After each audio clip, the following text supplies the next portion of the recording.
is a pretty easy section. Okay, so they're giving me a triangle. I can make it a little bigger if that helps. So a little triangle here, and this is angle theta, and this is A, and this is B. And they're saying A is 13, B is 8, and they want me to find the 6 trig functions of theta. So notice they want the sine, cosine, tangent of theta, and the other 3. So what do you do to... So the only difference in this section from all the other trig we've done is it's not on a unit circle anymore. But it's the same stuff. You know how to do it. What do we use? Remember the SOHCAHTOA? It's just SOHCAHTOA. So we just say, okay, they want the sine of theta. Sine is opposite over hypotenuse. Now, remember that the opposite, hypotenuse, all that kind of stuff is always from the angle's perspective. So from this angle's perspective, who is the side? Well, this is the hypotenuse, isn't it? There's the hypotenuse. Which is the side opposite this angle? B. B. And then A is the side adjacent, because A is next to it, huh? A is touching it, right? So the side touching the angle, that's always the adjacent. So this is the adjacent, and this would be the opposite. From theta's perspective. Now, if they put theta down here, then this would be the adjacent. The bottom would be the adjacent, huh? If they changed where theta is. It's always, you know, as related to theta. Okay, so therefore sine is opposite over hypotenuse. So opposite. Oh, I got to get the hypotenuse, don't I? So how do I get the hypotenuse? Square Yeah, a squared plus b squared is c squared. So it's at 64, 169. I don't know. 230. I got 233. 233? It doesn't look like it's going to be square. Thank you. Root it. Yeah, we'll just leave it. Good, I don't want to mess with the root. Just leave it at root 233. So then opposite over hypotenuse is 8 over root 233.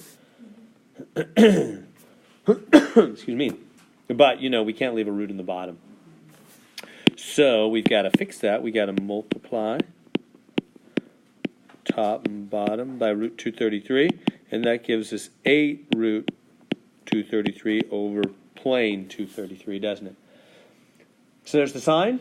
That easy for you? And then keep going. What's the cosine? adjacent over hypotenuse. Adjacent over hypotenuse, right? SOHCAHTOA. So adjacent, which is the 13, over the hypotenuse, root 233. Again, same drill. Can't leave the root in the bottom. Multiply top and bottom by root 233. It's 13 root 233 over plane 233. Tangent is opposite over adjacent. Opposite over adjacent. 8 over 13. And then the other 3 are just flip it, aren't they? They're just upside down, upside down, upside down. For the other 3 trig functions. They want all 6 from us. So the other 3, what's the upside down of sine? Cosecant. Yeah, and the quick way to do it, rather than flip this over, if you flip that over, you're going to have a root on the bottom. Flip it over right here while it's still at the root on the bottom, and then that root will go to the top. Root 233 over 8. Save a little work that way. See that? Just flip that version over. Right? Either one will be the same in the end. So there's cosecant. Upside down of cosine is a secant. Same thing. Flip this version upside down. Root 233 over 13. Upside down of tan is cotan. Flip that one over 13 over 8. We're done. Got all 6 trig functions by using SOHCAHTOA and a squared plus b squared is c squared. Good? Easy, right? Something you already knew. You didn't need me to tell you about that. Okay, so they give me the little b is 6, and the beta is 50. And that's all they give me. Okay. So I want to use that information to find, they want me to find everything, all the sides and all the angles on this one. By the way, look at how they do, just so you make it easier for yourself. Notice how they put the same letters across from each other, Greek and English.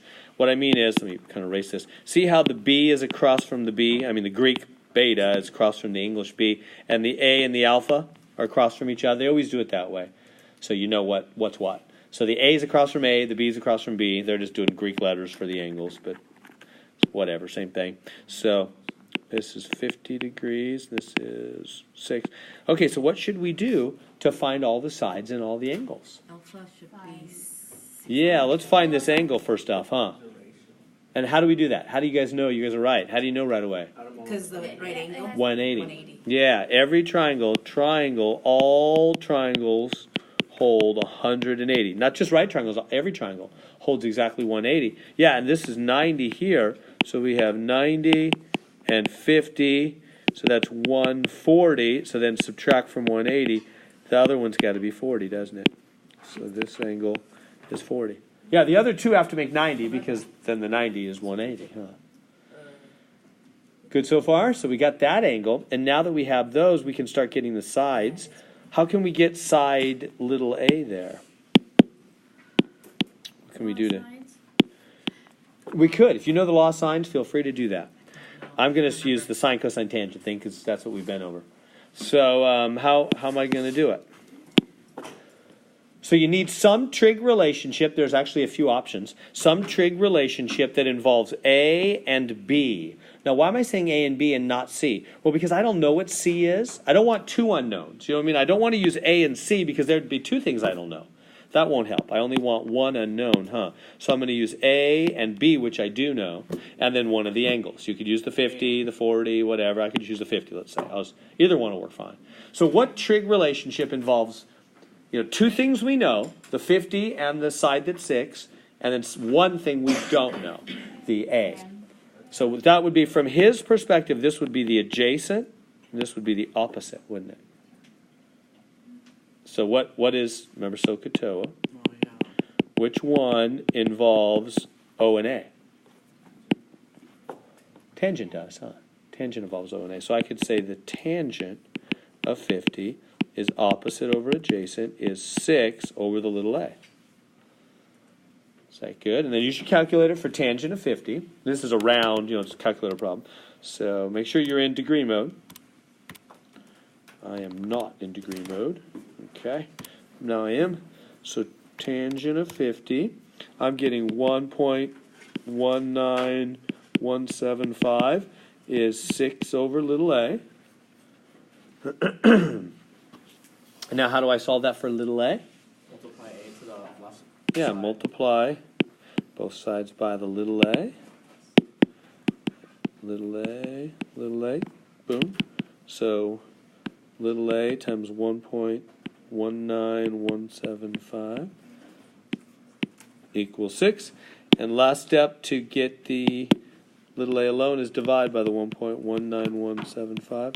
Divide by the 1.19175. Boom. So little a equals 5 they want hundredths, so 5.03 for little a.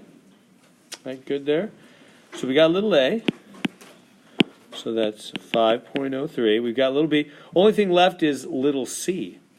Square A squared plus B squared equals C squared. You could do that. I would not advise it because this is a rounded number. It's not exactly 5.03. So we have to use that. You don't have to. I mean, it might come out okay. It might have a little bit of a rounding error. So, you could use more accuracy if you want to use like 3 or 4 more places, then it would be safe. It's usually easier just to use numbers that you're sure of, that haven't been rounded. So instead of doing that, probably the easiest thing would say, okay, can I just use the 6 and the C and like the 50 again? Oh, yeah. What would that be? What would involve the 50, the 6, and the C? Opposite over hypotenuse. That's opposite over hypotenuse. That is sine, huh? So the sine of 50 is opposite over hypotenuse is 6 over little c. So let's go dot, dot, dot. Then you can solve for little c at that point. Does that make sense? And then you'll have everything they wanted. Good? I move on. Am I going too quick? I think it's pretty easy for you. Pretty familiar. We've done harder things. Yeah, so they're giving me little a is 6, and little c is 7. And, yeah, they're not giving me any of the angles this time. So it's a little more work. Let's find the little b first off. How do we find the other side, this b side over here? A squared plus b squared is c squared. Yeah, so for sure. A squared plus b squared is c squared. So 6 squared plus b squared is 7 squared. What's that? 36. Plus b squared is 49. Subtract 36. B squared is 13. Rooted. So b is root 13. I'm just going to leave it root 13 for now, even though they want you to type in something rounded, and you can all do that. But I'm going to use just leave it root 13 because that's the exact value. That way, if I need to use it for anything else, I've not made any rounding errors. It's exactly right. But you would type in to the answer thing there, whatever square root of 13 is, which is what, 3.61. So you type in here 3.61, but I'm going to just leave this root 13 for purposes of further usage. So far so good. So we got B. Now, how do we find the angles? We don't have any of them. Well, I mean, we have the 90, but we don't have alpha or beta. We can't just do the total 180 thing this time, huh? That's why this one's different. Why I wanted to show it to you. How are we going to get one of those angles? We need to set up a trig relationship. Let's use the 6 and the 7. We could use the root 13, but I'm just going to use what was already given. So what trig relationships involves, like beta? I can start with alpha or beta. It doesn't really matter. Let's just say what trig relationship involves beta, right? One unknown, one thing I don't know, that angle, beta, and two things I do know, the 6 and the 7.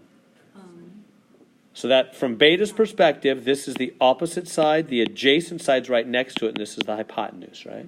From beta's perspective, this is the side next to beta. This is the adjacent.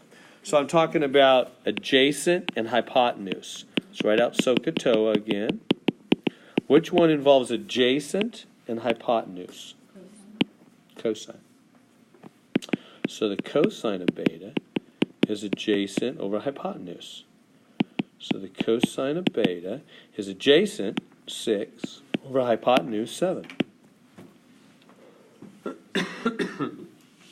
So, how do I solve that for beta? Let's do the cosine of 6 over 7. The inverse of cosine. Yeah, remember, just like solving for the x a few minutes ago, right? You got to do cosine inverse to get rid of the cosine on the outside, get down to the beta. So cosine inverse on both sides. Cancels that out. Beta's alone. Cosine inverse 6, 7. Is that making sense? And then just hit the buttons on your calculator. Make sure you're in degree mode. We're trying to get degrees here. And I'm getting 31. 0.0002. Yeah, they want 0, 0. Yeah, rounds just 0, 0. 31 degrees. For beta, that good? So that's a little different, huh? Just did the inverse cosine to get rid of the cosine. Is that okay? And last, we got everything now except for alpha. I would definitely just subtract for that. So 59. Right, so I just subtract from 90, huh? Because you know you've already got this 90-degree angle right here. So 180 in a triangle, we've already got a right angle using up 90 of the 180. So the other two have 90 left between them, don't they? Was that too quick? Did you check with me on that? Right, 180 in a triangle. This one's already using 90 of the 180 total we have in the triangle. So that leaves 90 left for alpha and beta. So therefore, alpha will be 90 minus the beta. Alpha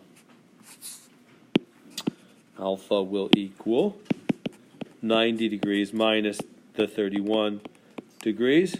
Alpha will be, what is that, 59 degrees? Right on the money, 0.00. It's again going to be 0.00. 59.00 degrees. There we go. Did you guys track with me on that? Not making sense? So, again, so we found the other side b, little b, with the a squared, b squared, c squared. And then cosine of beta is adjacent over hypotenuse, 6 over 7. Cosine inverse on both, cancels the cosine, so beta's cosine inverse. Calculator told me 31. Then alpha and beta must make 90 total for 180 in the triangle, so I just subtracted from 90. 59 degrees for alpha. Easy stuff. I saved the easy section for last. Easy stuff for you, right? That's why they have the double setup. This is probably as far as we're going to get. Excuse me. Okay. So hypotenuse is 9, so I'm going to draw a right triangle. Hypotenuse 9. One angle's 38. Now the trick is they don't tell me which angle, right? Here, let me do it a little bit more accurate.